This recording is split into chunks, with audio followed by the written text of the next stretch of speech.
Welcome to the Honest Dog Breeder Podcast with me, your host, Julie Swan, where each week we dive in to discuss all things dog breeding so you can build a breeding business you love, producing dogs that fulfill their owners' dreams. I believe you can have an honest dog breeding program that also pays the bills. So throw those pods in your ears while you're cleaning kennels. I'd love to join you. You ever hang out with a little kid and they ask you a question, so you explain it, and they ask why to that answer. So you answer. Then they ask why again. It's so common that we can laugh about it. And I'm betting there's at least one time in your life when that kid asked why so many times that you could feel your blood pressure rising and the headache was coming on. Kids do this. It's funny in hindsight. However, these kids are onto something. They want to know why, and that curiosity should be encouraged. These kids want to get to the bottom of things, to understand them at their root. It's part of discovering the core truths to things. I recommend you do this in your breeding program. Ask yourself, why are you doing things as you are? And then ask if it's the best method. If someone tells you to do something one way, ask why. And then try to understand it at its root. This will serve you when puppy buyers ask questions and when you go to explain things to them. It'll also boost your authority and respectability in their eyes. You'll also notice that sometimes people tell you something is important, or they'll spew a fact at you, waiting for you to feel the impact. But you're left thinking, why do I care? Why do we care? It's a good question. While I encourage you to ask why when choosing to do anything in your breeding program, today's episode is all about writing better advertisements and copy for your website. It's all about understanding the why and why it matters to your ideal puppy buyer. There's a formula you can use when writing. It's a 3-step thing. Step number 1, what makes this puppy, or me as a breeder, stand out that I want to highlight in the text? Question 2 is, how is this a benefit to my ideal puppy buyer? What need does it fill? And step 3 is, what micro story can I use to make this fully relatable to my ideal puppy buyer? It's simple enough, I promise, but let's walk through it. Question 1, what difference do I want to highlight? First, we'll start with what we want to highlight. If you're talking about a puppy, then you need to highlight what makes this puppy different. What makes this puppy special or unique? You're also wanting to explain the difference in your pups over other breeders within the breed. Remember, we aren't bashing other breeders or breeds. Rather, we are showing the highlights of what makes us special or unique, where we are different. In the case of a puppy, you might explain this pup has a smaller size than usual. Maybe it's a bit more vocal than usual. Maybe it's the ideal mix of everything you're trying to breed. Maybe it's a unique color or a perfect example of the breed. Whatever you want to highlight, make note of it. For talking about your breeding program and why you're different, talk about something you do that's special. Maybe it's the way you raise puppies or the specific traits you've been selecting for over the years. In my GSP program, for example, I've been selecting for a dog that loves people, making them better family members when compared with other GSPs within the breed. I might also want to share that I've been breeding for over a decade, or the number of litters I've whelped. These could set me apart from other breeders in the area or within the breed. Question number 2 is, how is this a benefit to my ideal puppy buyer? What need does it fill? If you recall from my teaching on the ideal puppy buyer, every buyer has a void or a need they are looking to fill in getting a dog. Sometimes it's very obvious, like getting a livestock guardian dog to protect the flock. But other times it's more general, like companionship. I will note that when the buyer has a void like companionship that they're trying to fill, there is still a lifestyle that goes into it. The type of companion animal you're breeding will most likely be different from the next breeder, even within the same breed. That's because we all relate to people a little differently, and all people have a little different idea of what type of lifestyle they want with a dog. For example, a companion animal could go everywhere with them, or the companion animal might be there when they get home, so they aren't home alone, yet the dog doesn't really leave the house. These are very different types of companion animals. They're very different types of lifestyles to share with a dog.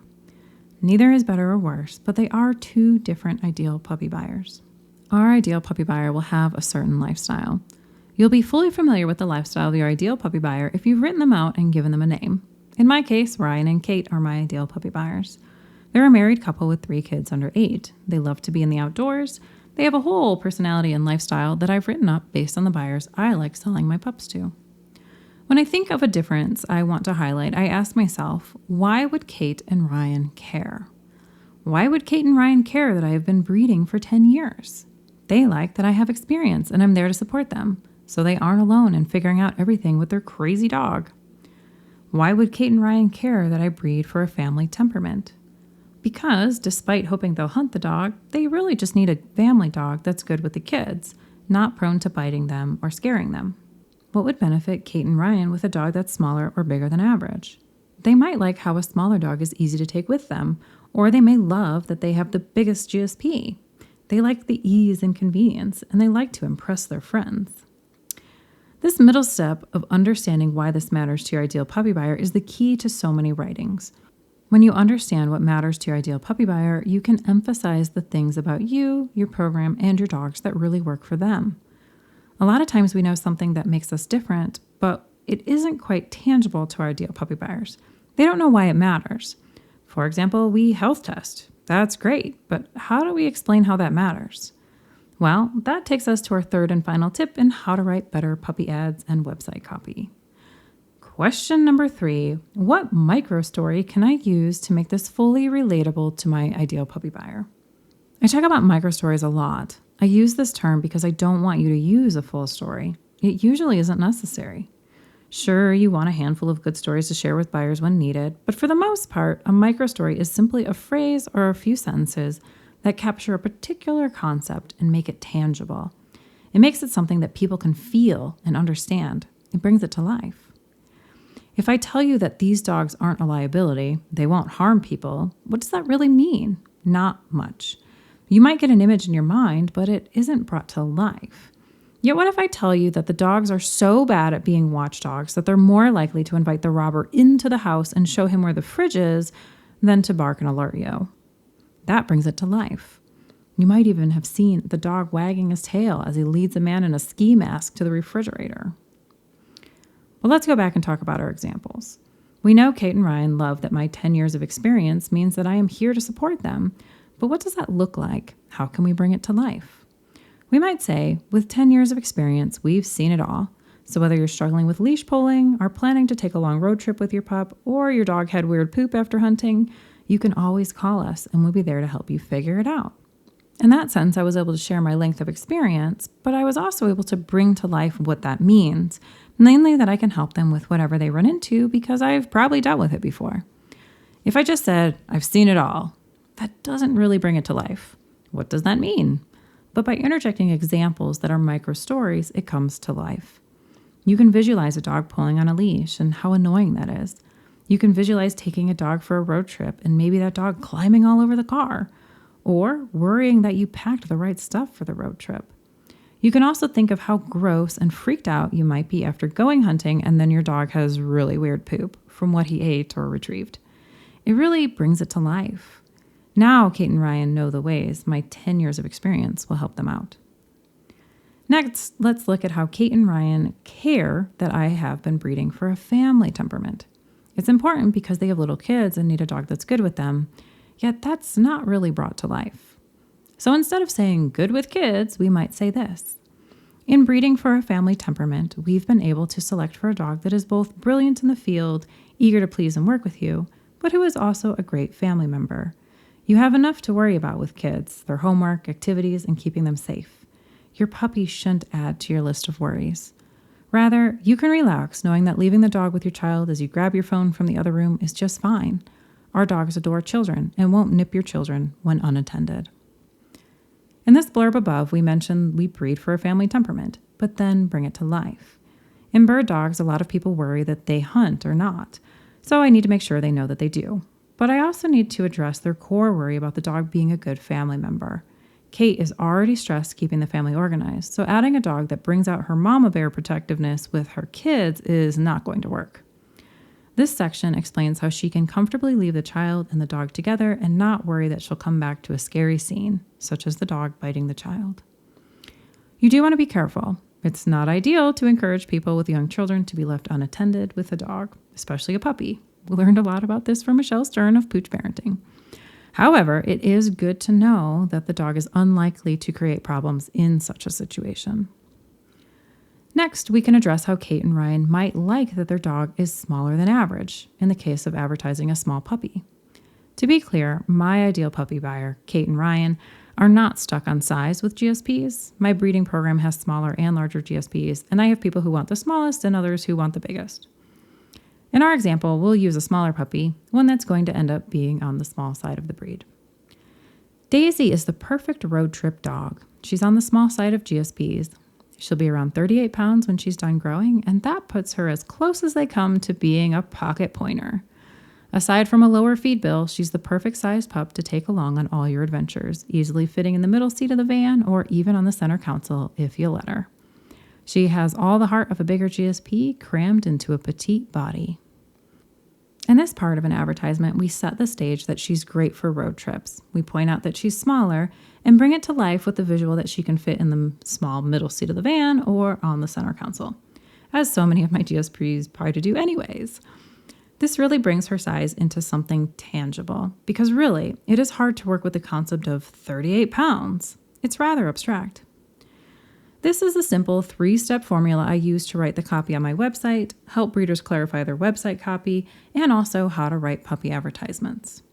To recap, the 3 steps are: what is the difference I want to highlight for my ideal puppy buyer? Why does this matter to my ideal puppy buyer? And what microstory can I use to explain this and bring it to life? I hope this helped you learn a little bit about how to organize your copy and help your breeding program stand out. If you want to learn more about this sort of writing and how to change up what you're writing to better speak with your buyers, you can check out MasterClass number 16, Using Stories to Sell Your Dogs. I have many more examples inside the MasterClass. Well, there you go. We've added this to a cheat sheet that's easy to print out and hang on your wall while you get the process down. I promise after a while it becomes natural, such that you don't even think about the fact that you're using microstories. If you'd like to get the cheat sheet, it's at the show notes at honestdogbreeder.com/97. If you'd like help with writing your copy or simply want a faster way to get your social media captions written, check out Breeder Copy Hub. Each monthly edition includes 25 social media caption templates, 3 text message templates, and 5 email newsletter templates. I show you examples from my own breeding program and how you can change them up to make it work specifically for your breeding program, as well as your ideal puppy buyer.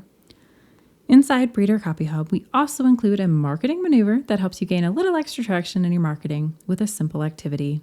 Recently, we talked about how to find your keywords to better improve your SEO on your website. Before that, we discussed how to build microstories collection. And we even taught one on how to use a brand mood board to bring out more professionalism and flow to your branding and social media. For less than $1 a day, wouldn't it be nice to take the heavy lifting of social media off your shoulders? The average breeder using Breeder Copy Hub is getting their social media done in half the time. They're putting out more posts than usual, and it's getting more engagement with their audience. Learn more at honestdogbreeder.com/Breeder Copy Hub. Thank you for joining me for another episode of the Honest Dog Breeder podcast with me, your host, Julie Swan. If you've enjoyed this podcast, I would love it if you could leave a review on Apple Podcasts. It really helps get the word out to other breeders in need. I know you're busy, and I appreciate you taking time out of your day to spend with me. I'll see you in the next episode.